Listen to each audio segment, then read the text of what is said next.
Hey, I'm just walking around here tonight, not really building anything in particular. Some nights feel like that, where Minecraft is less about the game and more about giving your thoughts somewhere quiet to go. There's a memory that keeps coming back to me right now. I don't know why it chose tonight, but it feels gentle enough to sit with. Back in college, there was a teacher I don't think I'll ever forget. Not because she was strict or particularly flashy or the kind of person everyone talked about, but because she was kind in a very quiet way, the kind of kindness that doesn't ask to be noticed. She spoke softly, smiled easily, and somehow made the room feel calmer just by being in it. She wasn't much older than the other professors, maybe around 50, but there was something about her that felt settled, like she wasn't rushing anywhere, like she'd already lived through the parts of life that make you anxious and come out the other side with a steadier heart. One day, after class, only a few of us were still sitting there, half packing our bags, half lingering for no real reason. The room felt slower than usual, and she started talking. Not about the lesson, not about exams or deadlines, just talking. She told us about her husband. The way she said it wasn't dramatic. There was no build-up, no pause, meant to make it feel important. It came out the same way you'd mention the weather, or a place you used to go a lot. Natural, familiar. She talked about how they met when they were young, how it wasn't some perfect, movie-like moment, just two people crossing paths at the right time. She said they talked for hours back then, about nothing and everything, and how love didn't arrive all at once. It grew quietly, the way trust does, the way comfort sneaks up on you without asking. As she spoke, I remember expecting sadness, expecting her voice to crack, or her eyes to change, because then she told us he had passed away years ago. But that wasn't what happened.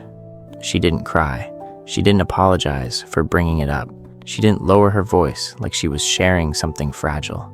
Instead, she smiled. Not a forced smile, a real one, soft, full. She said something that stuck with me ever since. She said her husband didn't leave her empty.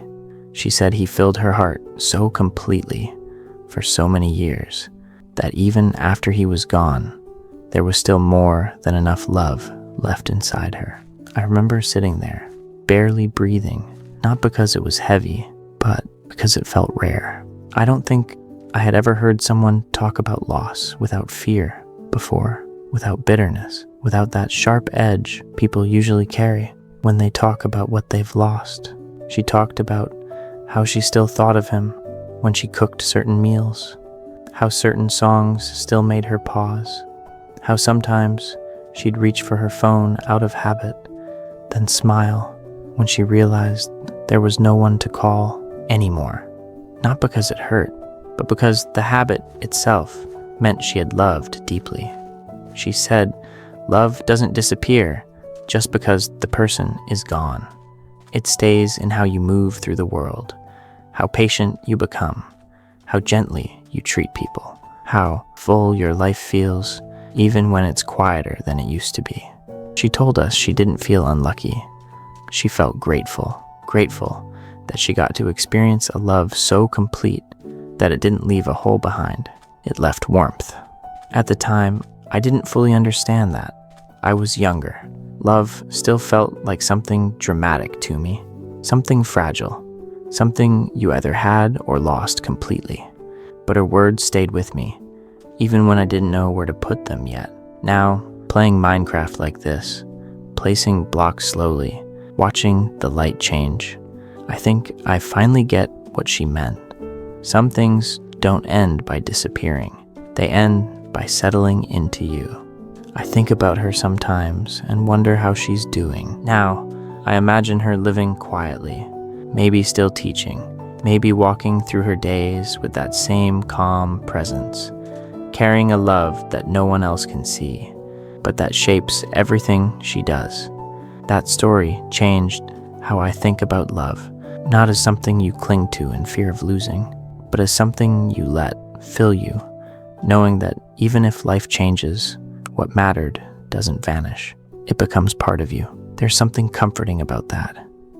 The idea that loving deeply isn't dangerous, that even loss doesn't erase what was real, that a heart can be full even after goodbye. I'm going to keep playing for a while.